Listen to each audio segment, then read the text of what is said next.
जय जोहार, अमर छत्तीसगढ़ देख रहे हैं आप। मैं हूं आशीष त्रिपाठी आपके साथ। और रायपुर में गिरफ्तार 3 बांग्लादेशियों ने कई राज उगले हैं। 9 फरवरी को 3 लोगों को गिरफ्तार किया गया था। एक अन्य आरोपी की एटीएस को है तलाश। मोहम्मद इस्माइल शेख, अकबर शेख साजन को फिर से रिमांड पर एटीएस लेगी और जेल से फिर रिमांड पर लेगी एटीएस। तो बड़ा मामला बांग्लादेशियों की गिरफ्तारी का, जिन्होंने कई राज उगले हैं।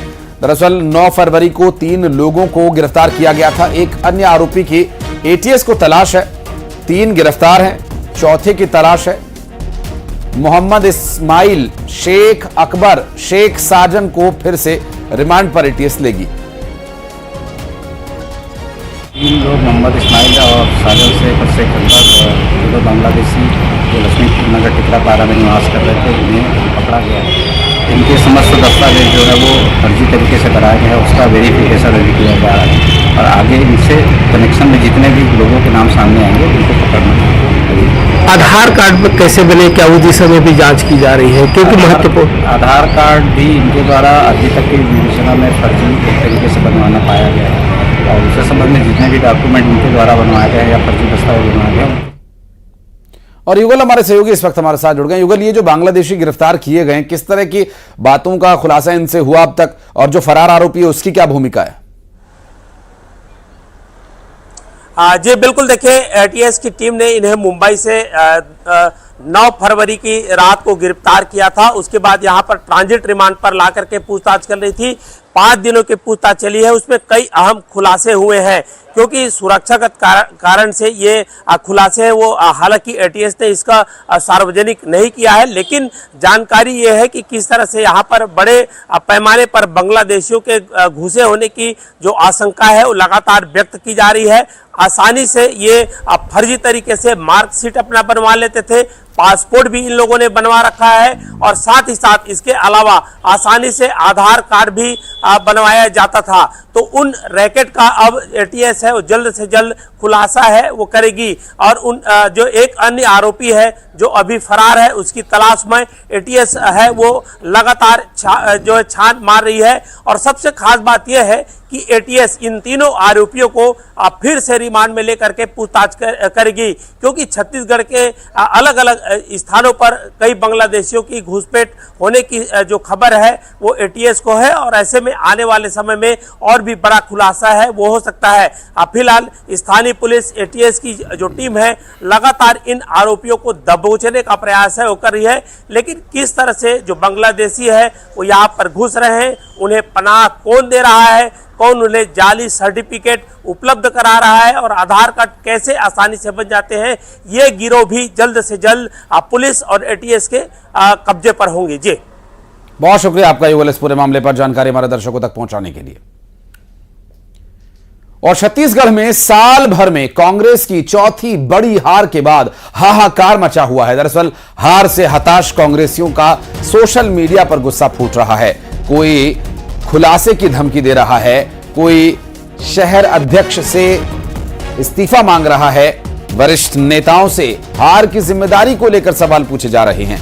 महिला कार्यकर्ताओं की उपेक्षा पर भी गुस्सा फूट रहा है। कार्यकर्ता वरिष्ठ नेताओं को जमकर खरी खोटी सुना रहे हैं।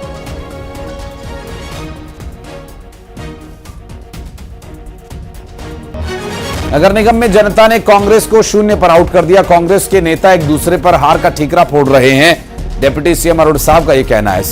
डिप्टी सीएम ने कहा कि कांग्रेस के नेताओं के झगड़ों का खामियाजा जनता ने भोगा। अब ये जब से ये सत्ता में रहे, जब तक प्रदेश की दुर्दशा रही, इसलिए अब जनता ने इनकी दुर्दशा कर दी है। छत्तीसगढ़ की जनता ने नगर निगम में कांग्रेस को 0 में आउट किया है और न केवल 0 में आउट किया है, बल्कि जिस बड़े अंतर से कांग्रेस पार्टी हारी है, पार्षदों की संख्या भी जितनी न्यूनतम कांग्रेस पार्टी को मिली है, वाकई कांग्रेस की दुर्दशा इस चुनाव में छत्तीसगढ़ की जनता ने किया है। उसके बाद भी यदि ये ईवीएम का रोना रोते हैं, इनको रोने से कोई रोक नहीं सकता है। पर सच्चाई ये है कि कांग्रेस की दुर्दशा हुई है। कांग्रेस अपनी हार का ठिकरा ईवीएम पर ना फोड़े, अपने नेताओं पर फोड़े, खुद आत्मावलोकन। और बात करेंगे हमारे सहयोगी ममता लांजेवार इस वक्त हमारे साथ जुड़ गए। ममता, जिस तरह से कांग्रेस की परिस्थितियां हैं, बीजेपी के पास स्वाभाविक सा मौका है उन पर निशाना साधने का, लेकिन कांग्रेस के अंदर खाने क्या चल रहा है? देखिए, कांग्रेस के भीतर तो लगातार चाहे विधानसभा की हार हुई, चाहे लोकसभा की हार हुई और अब इसके बाद नगर निगम की जो हार हुई, तो लगातार गुस्सा जो है वो फूट रहा है। और इस बार अगर आप सोशल मीडिया पे देखेंगे, पहले भी लगातार आरोप लगते रहे कि जो है पैसे लेकर टिकट दी गई। और पिछली बार तो आपने देखा था कि विधानसभा में जो एक्स एमएलए है विनय जायसवाल, उन्होंने आरोप लगाया था कि चंदन यादव जो है उन्होंने उनसे पैसे की डिमांड की थी। अब जो है नगर निगम के जो चुनाव है उसमें भी ये दिख रहा है, उपचुनाव दक्षिण का, उस पर भी जो है इसी तरह के आरोप जो है वो सामने आ रहे हैं। तो जाहिर तौर पर खुलकर सामने आ रहा है। अभी तो कोई कह रहा है कि कोई खुलासा करने वाला है, तो वही कोई कह रहा है कि महिला कार्यकर्ताओं की उपेक्षा की गई, तो किसी का कहना है कि महिला कांग्रेस की जो महिला कार्यकर्ता है उनको टिकट देना था महापौर के लिए। रायपुर की बात करें या और भी जगह पे अगर हम बात करें तो टिकटों के बंटवारे को लेकर सवाल उठाए जाने लगे और भी तरह तरह से जो है आरोप लगाए जा रहे हैं कि घोटाले जो किए थे उनका भुगतान दूसरों को करना पड़ा।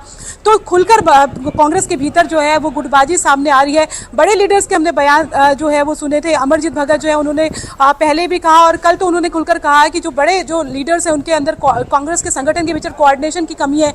सीधे सीधे दीपक बैज पर भी उन्होंने सवाल उठाए। शिव डहरिया जो है उन्होंने भी आज कहा कि चुनाव हमने ईमानदारी से लड़ा, लेकिन कहीं ना कहीं जो है वो चीज़ वो भी मान रहे थे कि उस तरह की जो जब सत्ता में रहते हैं तो एक संगठित पार्टी जिस तरह से रहती है वो अलग तरह की चीज़ होती है। तो कांग्रेस भले ईवीएम की बात कहे, लेकिन कहीं ना कहीं जो है आत्ममंथन की जरूरत जो है पार्टी के भीतर के लोग कह रहे हैं। लेकिन परिस्थितियों में विपक्षी दलों को, विरोधियों को मौका मिल जाता है ममता कुछ ना कुछ बयानबाजी करने का, और उसी तरह का मौका इस वक्त भारतीय जनता पार्टी और खुद अरुण साव को मिला हुआ है, जो कई तरह से कई गंभीर आरोप कांग्रेस पार्टी पर लगा रहे हैं। बहरहाल बहुत बहुत शुक्रिया आपका इस पूरे मामले पर जानकारी देने के लिए ममता। और बढ़ते आगे अगली खबर दुर्ग की, जहां दुर्ग में धर्मांतरण के मामले में 3 लोगों पर केस दर्ज हुआ है। डॉक्टर विनय साहू सहित 3 लोगों पर एफआईआर हुई है। इन पर अपने घर में धर्मांतरण करवाने का आरोप है और अमलेश्वर में कल जमकर बवाल हुआ था। अमलेश्वर थाना में केस दर्ज हुआ है।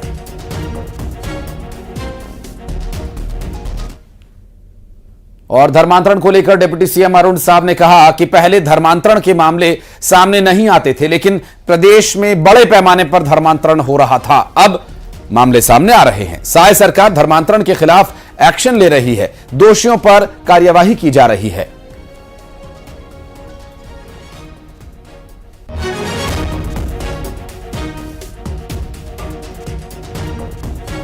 धर्मांतरण के मामले पहले उजागर तो नहीं हो रहे थे, पर पूरा प्रदेश जानता था कि प्रदेश में खुलेआम धर्मांतरण हो रहा है। पर आज यदि धर्मांतरण पकड़ा जा रहा है, धर्मांतरण कराने वालों के खिलाफ कार्रवाई हो रही है, यही बताता है कि हमारी सरकार धर्मांतरण को लेकर कितनी गंभीर है। और अवैध धर्मांतरण, दबाव पूर्वक धर्मांतरण और पंचायत चुनाव के लिए वोटिंग जारी है। राजनांदगांव में अब तक सबसे ज्यादा वोटिंग राजनांदगांव में हुई है। 36.77% वोटिंग हुई है। बिलासपुर में 23.10% अब तक मतदान हो चुका है। दंतेवाड़ा में अब तक 31.40% वोटिंग हो गई है और सुकमा में अब तक 30% वोटिंग हो चुकी है। 6 तस्वीरें इस वक्त आपकी स्क्रीन पर आपको दिखा रहे हैं। बिलासपुर के मस्तूरी ब्लॉक के 508 मतदान केंद्रों में पंचायत चुनाव के लिए वोटिंग जारी है, तो वहीं कवर्धा में वोटर्स में उत्साह दिख रहा है। बड़ी संख्या में लोग वोटिंग करने पहुंच रहे हैं। तो दंतेवाड़ा के गीदम और दंतेवाड़ा ब्लॉक में वोटिंग हो रही है और बलरामपुर में पहले चरण में शंकरगढ़, कुसमी और राजपुर में मतदान हो रहा है। और 1030 प्रत्याशी सरपंच के लिए, जबकि जनपद पंचायत सदस्य के लिए यहां 288 प्रत्याशियों की किस्मत का फैसला जनता कर रही है। वहीं जिला पंचायत के लिए 43 उम्मीदवार चुनावी मैदान में हैं। अंबिकापुर में 200 से ज्यादा मतदान केंद्र ऐसे हैं जहां पर महिला कर्मचारियों पर वोटिंग की जिम्मेदारी है और यहां सुबह से ही वोटर्स पहुंच रहे हैं। कोंडागांव में 21 जिला सदस्य, 88 जनपद सदस्य, 429 सरपंच और 1615 पंच प्रत्याशियों के लिए वोटिंग हो रही है। 5 और तस्वीरें साथ साथ आपको दिखा रहे हैं।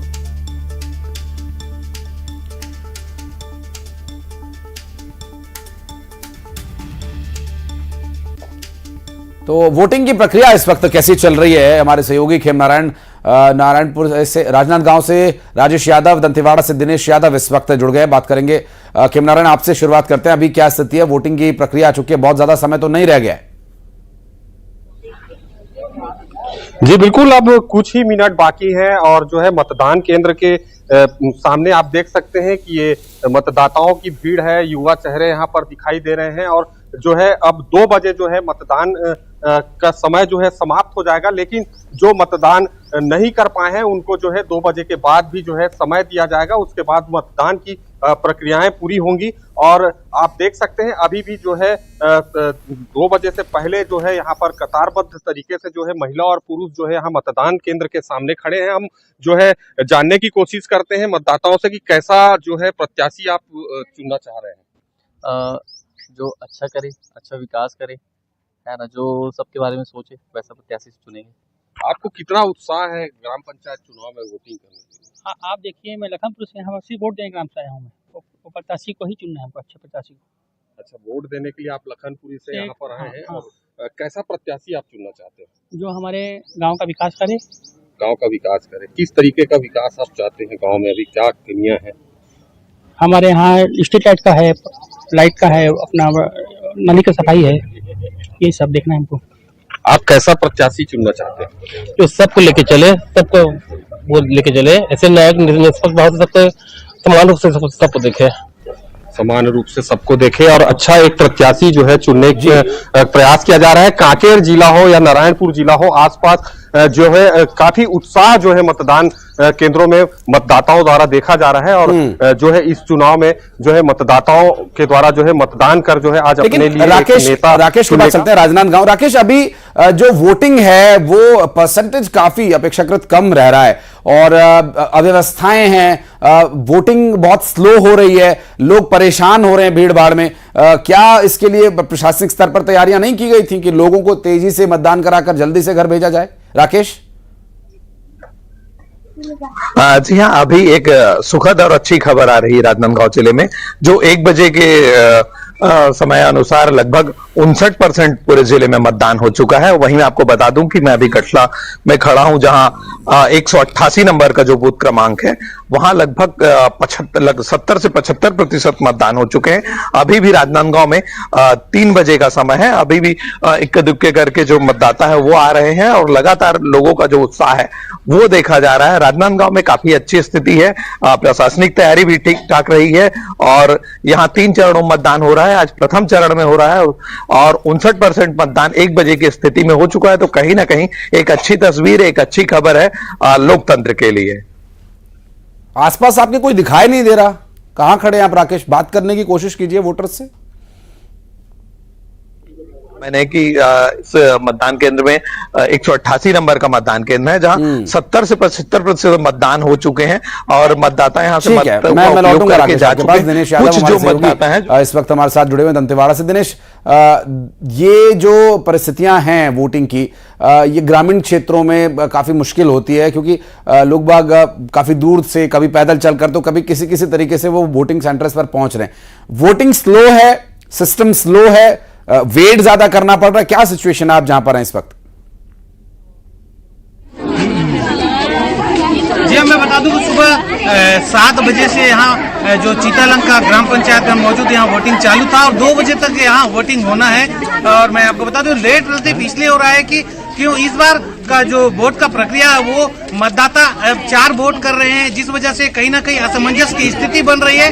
और आप देख सकते हैं लगातार मेरे पीछे जो चीतालंका का एक बूथ है, इस बूथ पे महिलाओं की संख्या बहुत ज्यादा है और महिलाएं सुबह से ही अपने काम धाम को छोड़कर इस लोकतंत्र के पर्व को सफल बनाने के लिए पहुंचे हुए हैं। वोट परसेंटेज की बात करें तो 31.31 वोट परसेंटिंग का जो एवरेज रहा वो 1 बजे तक का बताया गया है। इस बार इस समय फिलहाल जो जनता है पूरी लोग हैं कतारबद्ध पंक्तियों में आप देख सकते हैं खड़े हैं और लगातार वोटिंग के अपने इंतजार कर रहे हैं अपने समय का।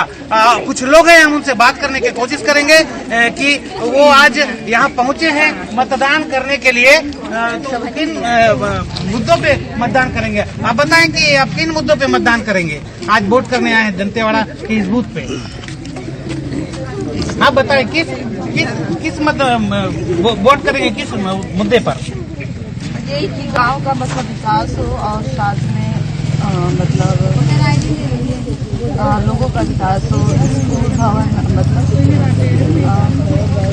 तो लोगों का विकास हो, स्कूल भवन हो। और भी कुछ लोग हैं, उनसे हम बात करने की कोशिश करेंगे कि भैया आप बताएं कि आज आप मतदान करने आए हैं, किस मुद्दे पर मतदान करेंगे।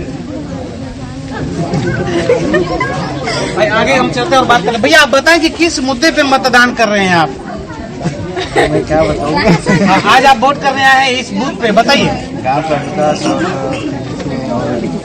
और लोगों का कुछ समस्या हो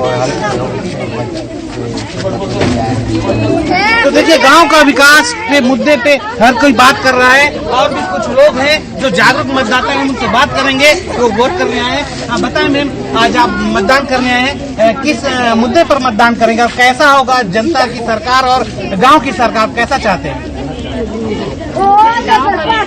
बच्चे अच्छे से पढ़े समस्या है, बाकी बहुत सारी समस्याएं हैं अपने यहाँ, कुछ पानी की समस्या जी और लाइट वगैरह रोड में नहीं है ना, ये सब चाहते हैं। बिल्कुल, ज्यादातर मतदाता दिनेश साइलेंट वोटर हैं, बोलना नहीं चाहते ज्यादा, और जो विषय है उनके वो वोटिंग के दिन वो अपने मन में लेकर आए हैं और वोट डाल करके वो अपनी वोट का चोट करके उसका ऐलान करेंगे। बहुत शुक्रिया आपका दिनेश गुप्ता हमारे साथ जुड़ने के लिए। हमारे सहयोगी राकेश यादव हमारे साथ राजानंद गांव से अपडेट दे रहे थे। राकेश बहुत शुक्रिया। और खेमनारायण हमारे सहयोगी इस पूरे मामले पर अपडेट दे रहे थे। और बढ़ते आगे, अब रुक करेंगे कुछ अन्य खबरों का, जहां नक्सल प्रभावित क्षेत्रों में भी लोगों ने मतदान किया और काफी उत्साह दिखाया। सुकमा के बड़े शेट्टी गांव में भी भारी संख्या में लोग वोट डाल रहे हैं। यहां एक समय नक्सलियों ने आश्रम भवन और अस्पतालों में तोड़फोड़ की थी। 22 जगह रास्ते ही काट दिए थे, लेकिन अब गांव बदल रहा है। आप यहां की तस्वीर देखिए, किस कदर लोगों में जागरूकता है वोटिंग को लेकर।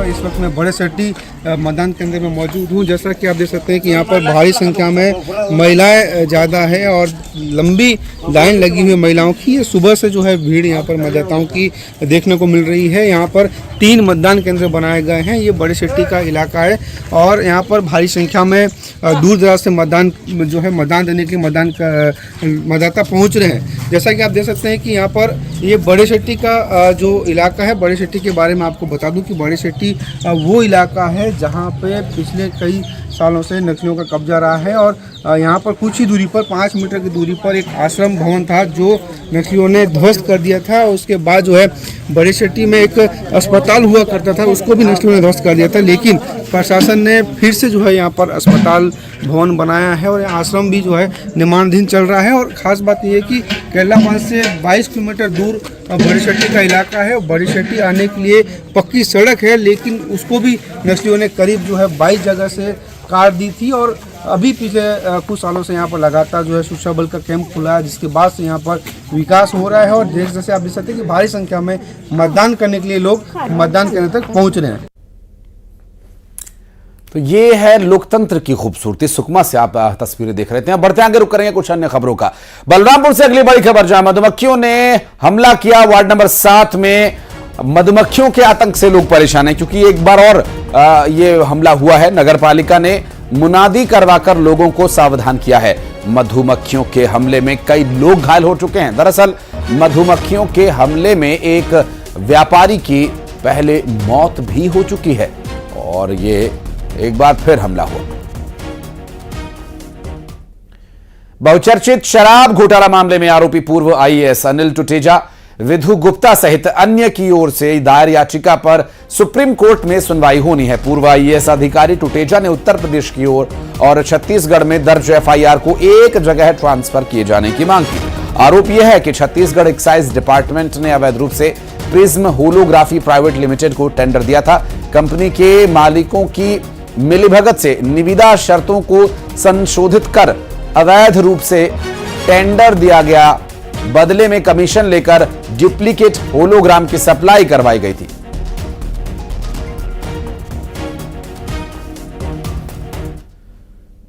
और सारंगगढ़ में पुलिस ने गोलीकांड के 3 आरोपियों को गिरफ्तार किया। कृष्णा राजपूत और 2 साथियों को गिरफ्तार किया गया है। दरअसल आरोपियों के पास से एक पिस्टल, 17 कारतूस जब्त किए गए। प्लास्टिक जलाने को लेकर विवाद हुआ था। आरोपियों ने गोली मारकर मुखलाल मांझी की हत्या कर दी थी।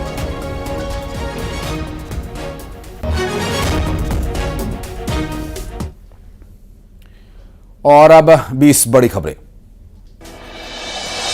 दुर्ग में धर्मांतरण के मामले में 3 लोगों पर केस दर्ज। विनय साहू सहित 3 पर एफआईआर।